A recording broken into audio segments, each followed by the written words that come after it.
The meditation that I'd like to share with you is entitled Veronica, an Act of Human Kindness. And just before I read the meditation, obviously the story of Veronica doesn't appear in the Bible, but it's long been part of Christian tradition.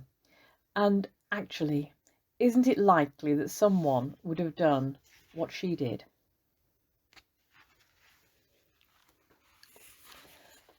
I'm a mother. I've cared for children and sick relatives. I don't need to be taught what to do when someone is crying, in pain, or sweating in agony. It's instinctive. When I saw him on that awful day, how my heart went out to him. His bleeding, torn body, his legs faltering under every step, driven on by soldiers, tormented by crowds, dragging that heavy, rough crossbeam. He was on his way to his execution. Nothing could change that. I couldn't ease the pain of his lacerated back. I couldn't remove the fear of his impending death, and such a painful death. But I could give him my handkerchief to wipe his sweating brow. It was nothing much, just a simple act of human kindness, a gesture of compassion, a wordless statement that he wasn't utterly alone, that someone cared and wanted to reach out to him. Anyone could have done it. It was a brief encounter. He took my plain everyday cloth and wiped his face, returned it to me. Then he was gone, out of sight, pushed along by the soldiers, hidden by the crowd. But when I looked, he wasn't gone. The imprint of his face was on my cloth. I looked again. Was my imagination playing tricks? But no. From my handkerchief, his face looked up at me. What had I done to deserve such a rich reward? All I had done was offer him something simple, worthless and inadequate. But he returned it to me transformed and glorified. So like him. That's what he'd always done. 5 loaves and 2 fishes given to him were given back enough to feed 5,000. Huge jars filled with water given to him were given back as the finest wine.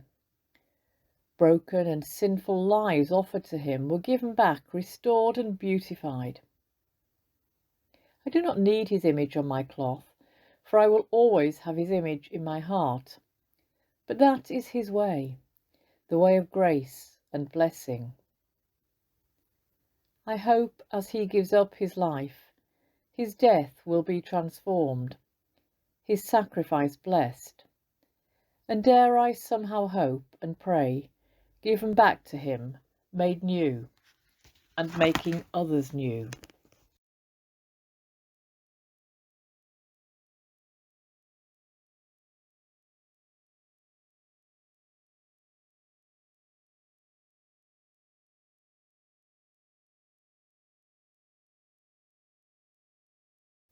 Following on from each of the meditations, I've written some points to prayerfully consider or discuss if you're part of a group.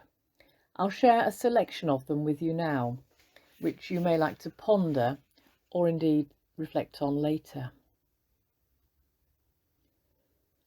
Veronica would no doubt have thought her action of wiping Jesus' face with her handkerchief was just a normal thing to do. I wonder, have you ever been surprised at the level of someone's gratitude for something you've done when you thought it was nothing, something anyone would have done?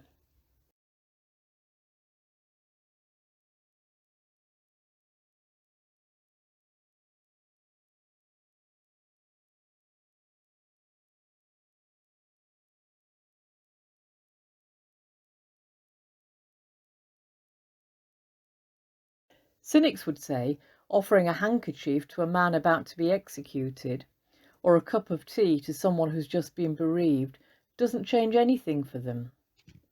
I wonder, do you agree with that?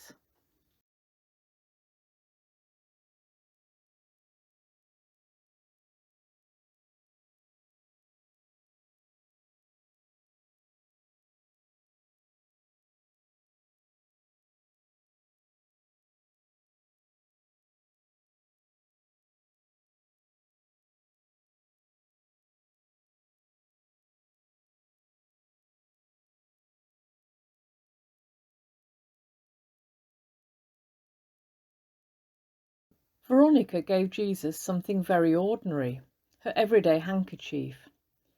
She received back something extraordinary, the image or icon of his face on the cloth. Have you ever been amazed at how God has transformed something you have offered him?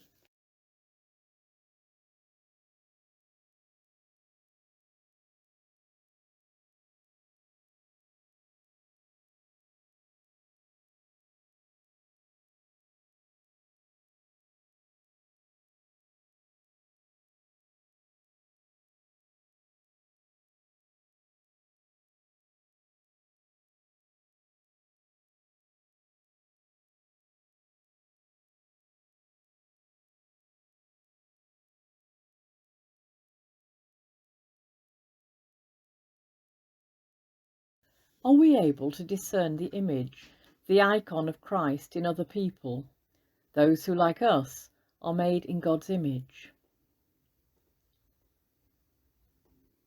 And can we train ourselves to look for the image of Christ in the poor and destitute, the homeless and refugees, the oppressed and the marginalised?